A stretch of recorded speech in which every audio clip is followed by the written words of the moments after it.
எங்க வீட்டுக்கு வந்து தன்னார்வலர்கள் வந்தாங்க. உங்களுடன் ஸ்டாலின் முதல்வர் திட்டத்தை பத்தி சொன்னாங்க. அதுல எங்க கவுன்சிலர் ஏஎஸ் மணி சார் போன் பண்ணி கேட்டேன். மாண்புமிகு முதல்வர் வராங்க, நாங்க போய் மனு கொடுங்க அப்படின்னு சொன்னோம். அதுக்குதான் அவங்களை பார்த்து மனு கொடுக்கலாம்னு. நிறைய திட்டங்கள் பண்ணிருக்கீங்க. இன்னைக்கு சிதம்பரம் வந்து பாத்தீங்கன்னா 35 வருஷமா வந்து இந்த நடராஜ கோயில் பெயர் பெற்றது.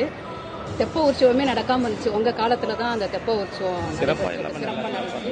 அதுக்கப்புறம் அந்த குளம்லாம் தூர்வாங்க நகராட்சிக்கு வந்து இப்பதான் ஃபர்ஸ்ட் பண்ணிருக்காங்க.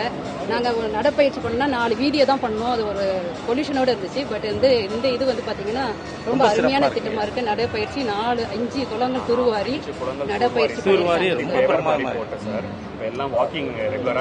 உங்களுடைய திட்டம் எல்லாமே சார் மாணவருக்கு செஞ்சிருக்க அந்த திறன் மேம்பாடு திட்டம், சுயம் ஆப்பு ரொம்ப நல்லா இருக்கு. மகளிருக்கு கொடுத்திருக்க வந்து பாத்தீங்கன்னா விடியல் திட்டம், உரிமை தொகை கொடுத்திருக்கீங்க. அந்த உரிமை தொகை பாத்தீங்கன்னா எல்லாருக்கும் வந்து பிள்ளையா இன்னைக்கு பெத்த பிள்ளைங்க பார்க்க மாட்டேங்கிறாங்க. எவ்வளவு பேர் கிராமத்துல கஷ்டப்படுறாங்க.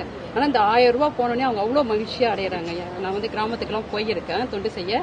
அப்போ அவங்களை பத்தி அவ்வளவு பெருமையா சொன்னாங்க. எங்க பிள்ளை எங்களுக்கு பணம் அனுப்புது, என்னுடைய அண்ணன் பணம் அனுப்புறாங்க, சகோதரிகள் சொல்றாங்க. ஏன்னா அவ்வளவு வறுமை கோட்டு கீழே இருக்காங்க. ஆனா உங்க காலத்துல சிறப்பா இருக்காங்க. அதே மாதிரி பாத்தீங்கன்னா கோயில் கும்பாபிஷேகம் சிறப்பா பண்ணிட்டு இருக்கீங்க ஐயா. மகளிர் ரொம்ப இது கொடுக்குறீங்க. சாந்தி உங்க பேரு? சாந்தி சார். ஒரு 2 வார்த்தை சொல்லிடுறேன். எங்க முதல்வர் எப்படின்னா, பேச்சு என்ற 3 எழுத்தை குறைத்து நேரம் என்ற 3 எழுத்தை வீணாக்காமல் கல்வி என்ற 3 எழுத்தை மாணவ செல்வங்களுக்கு கொடுத்து உதவி என்ற 3 எழுத்தை எங்க சமுதாய மக்களுக்கு, தமிழ்நாடு மக்களுக்கு செய்து வெற்றி பெற்ற மாண்புமிகு முதல்வர் ஐயா அவர்களுக்கும் மென்மேலும் வெற்றி பெற எங்களுடைய ஒத்துழைப்பிற்கும் நடராஜருடைய அருள் உங்களுக்கு இருக்கு சார்.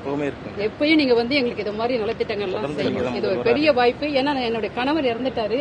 தனியா இருந்த வேலையில இருந்துட்டு குடும்ப பலுவால மாத்த முடியாம ஒரு ஆமா சார் இன்ஸ்ட்ரக்டரா இருக்கு. டீச்சரா மாறல சார். அண்ணாமலை யோகத்துறையில இருக்கேன். PhD முடிச்சிட்டேன் சார். அதுல இருந்தேன். ஆனா இந்த வாய்ப்பு வந்து பாத்தீங்க அப்படின்னா இன்னைக்கு 1/2 நாள் லீவ்ல எல்லாம் கிடைச்சு.